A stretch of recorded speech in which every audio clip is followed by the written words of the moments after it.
அபிரகம் நாம் தமிழர் கட்சியின் செய்தி தொடர்பாளரும் பேச்சாளருமான திருச்சியை சேர்ந்த சாட்டை துரைமுருகன் சாட்டை என்ற பெயரில் யூடியூப் சேனல் நடத்தி வருகிறார். இதன் வாயிலாக தமிழக அரசுக்கு எதிராக பல்வேறு கருத்துக்களை கூறி வருகிறார். இந்த நிலையில் விக்கிரவாண்டி இடைத்தேர்தலின் இறுதிக்கட்ட பிரச்சாரமானது கடந்த 8ஆம் தேதி நடந்தது. அந்த இறுதிக்கட்ட பிரச்சாரத்தின் போது நாம் தமிழர் கட்சி வேட்பாளர் அபிநயாவை ஆதரித்து பேசினார். அப்போது முன்னாள் முதலமைச்சர் கருணாநிதி மற்றும் திமுக அரசை தரக்குறைவாக விமர்சித்து பாடல் ஒன்றை பாடியுள்ளார்.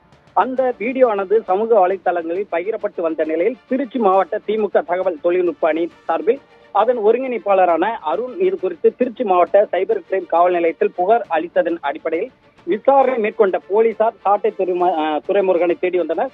அவரது செல்போன் சிக்னலை வைத்து தென்காசியில் இருப்பதை தெரிய வந்ததை அடுத்து தென்காசி சென்ற போலீசார் தனியார் ஓட்டலில் தங்கியிருந்த சாட்டை துரைமுருகனை கைது செய்து இன்று திருச்சி மாவட்ட சைபர் கிரைம் அலுவலகத்திற்கு அழைத்து வந்தனர்.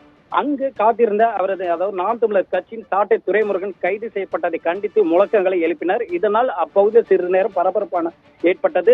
தொடர்ந்து காவல்துறை நடைமுறைகளுக்காக துரைமுருகனை காவல் நிலையத்திற்குள் போலீசார் அழைத்து சென்று 4.5 மணி நேரத்திற்கு மேலாக விசாரணை நடத்தி வந்தனர்.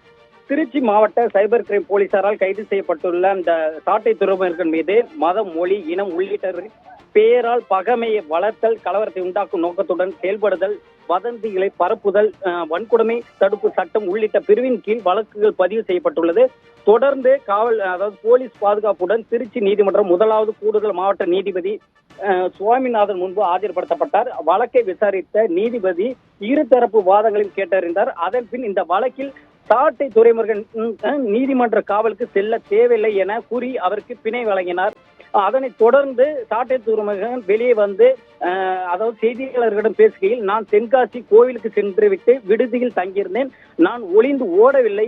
அதே போல என்னை தென்காசியில் இருந்து திருச்சிக்கு அழைத்து வரும்போது 2 இடங்களில் விபத்து ஏற்படுத்தி என் உயிருக்கு ஆபத்தை ஏற்படுத்தியுள்ளனர். இதனால் எனது கார் பின் கண்ணாடி உடைந்து பின்பகுதி சேதப்படுத்தப்பட்டுள்ளதாகவும் கூறினார். அபிரகம்.